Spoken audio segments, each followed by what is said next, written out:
Guten Tag, A-Push. We have a new video today. It's the Bee's Knees by the big cheese himself, Mr. Linegar. Let's make history today as we jaw over Unit 8, Day 5, Gilded America. But first, let's do our daily punishment. I renamed my iPod the Titanic, so when I plug it in, it says the Titanic is sinking.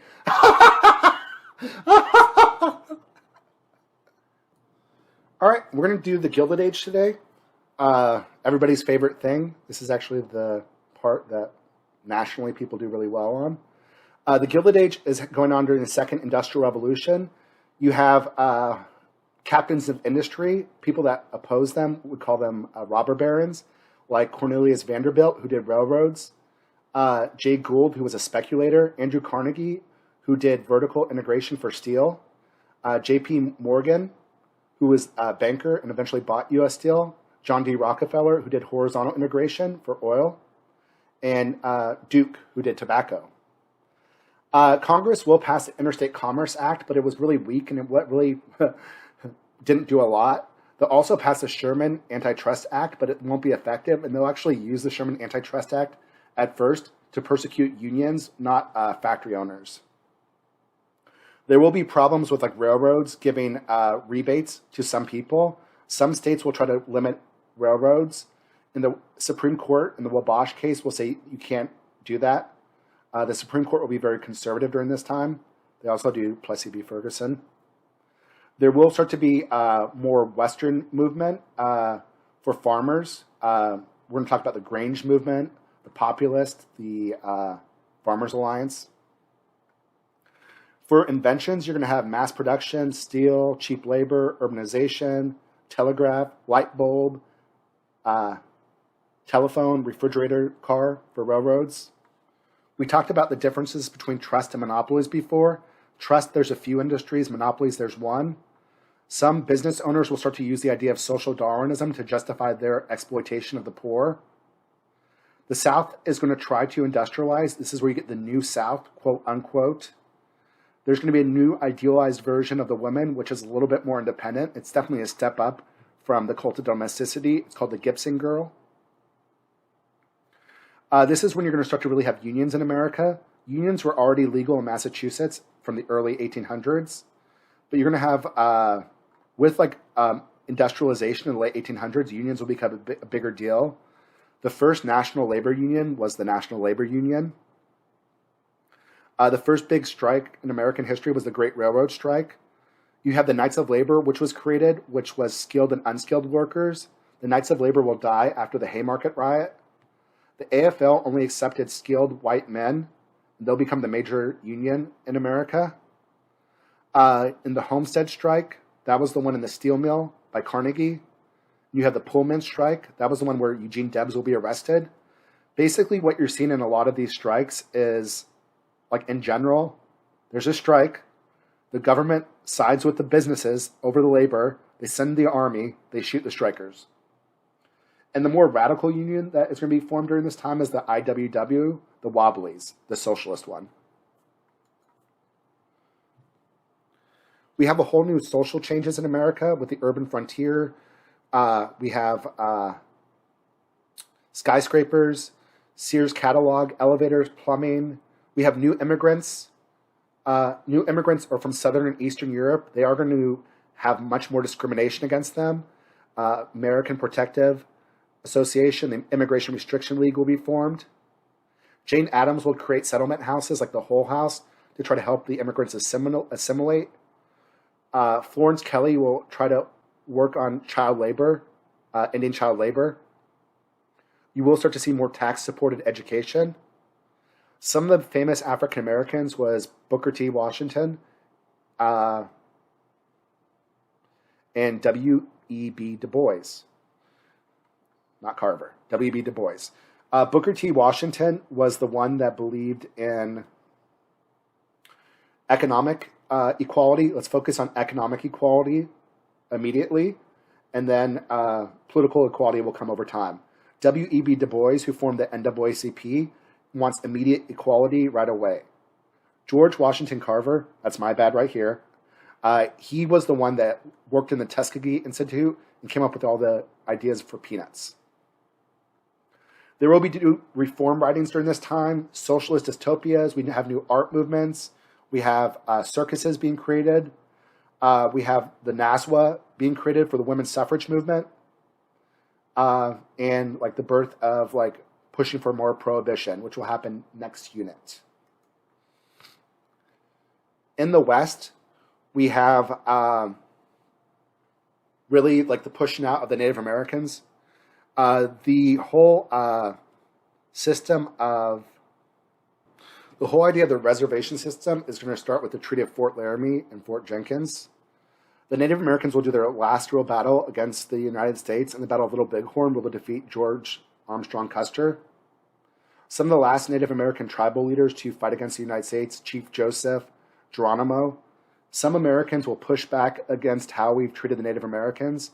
Helen Hunt Jackson writes A Century of Dishonor, which basically talks about how badly we've treated the Native Americans. During this time, the U.S. massacres a Native American tribal group during the Ghost Dance and the Wounded Knee Massacre.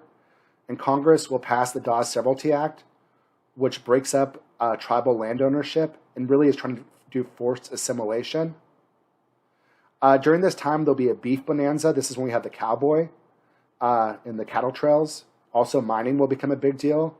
People are going to start to move west because of the Homestead Act. New irrigation techniques like dry farming and Russian wheat is going to allow farming to become profitable in the Great Plains. One of the things we talked about before is the Turner thesis, which was the idea that we've settled all the way west and there's no longer a frontier. And the frontier was something part of American history. Lastly, we have the Grange. The Grange was created as because they had problems with the railroads. It was made up of farmers. You're also going to have the Farmers Alliance being created to try to push for as like a collective organization for farmers. Eventually, the Populist Party will be formed. The Populist Party was really dealt with agricultural issues, but they also wanted free silver, the whole gold versus silver debate. This is happening during the Panic of 1893 when Coxey's army is going to come to America to march for jobs. In 1896, which we've talked about before, you have a really big election between Williams Jennings Bryan, who was the Democrat and Populist nominee, and William McKinley, the Republican nominee. And McKinley is going to win. It's a very transitionary election. Lastly, let's talk about the politics of the Gilded Age. Ulysses S. Grant will deal with a lot of scandals during his presidency. We have the gold market scandal where Gould tried to buy up all the gold in America.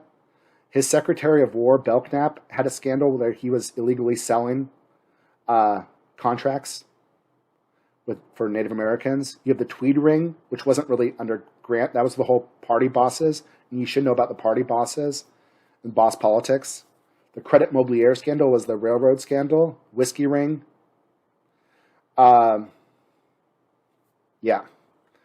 During this time, there will be some economic panics under Grant. You had the Panic of 1873. This is when there's a big debate between greenbacks. People were either hard money or soft money. Soft money people wanted silver or greenbacks. They wanted inflation. It's more debtors, people from the West and the South.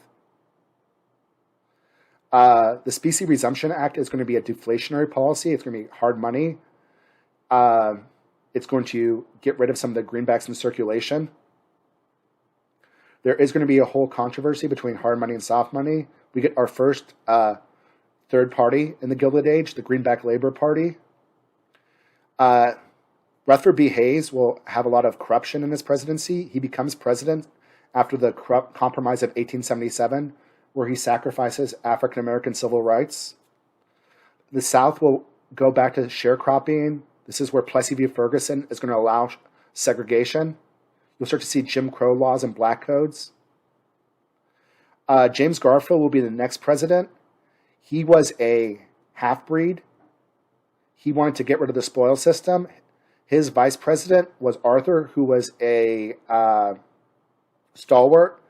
After Garfield's assassinated, Arthur will switch sides, and he will help pass the Pendleton Civil Service Act, which will get rid of the spoil system in America. Arthur will also veto pork barrel legislation. He'll try to veto the Chinese Exclusion Act, but that will still pass despite him. After him, you have the Democrat Grover Cleveland. Some Republicans liked Cleveland. They were called mugwumps. He will lower the debt. He passes the Dawes Severalty Act. The Interstate Commerce Commission will be during his presidency. In the election of 1888, he wins the popular vote, but he's going to lose the electoral vote to Benjamin Harrison. And Benjamin Harrison, he's really known for the McKinley tariff, creating a large tariff.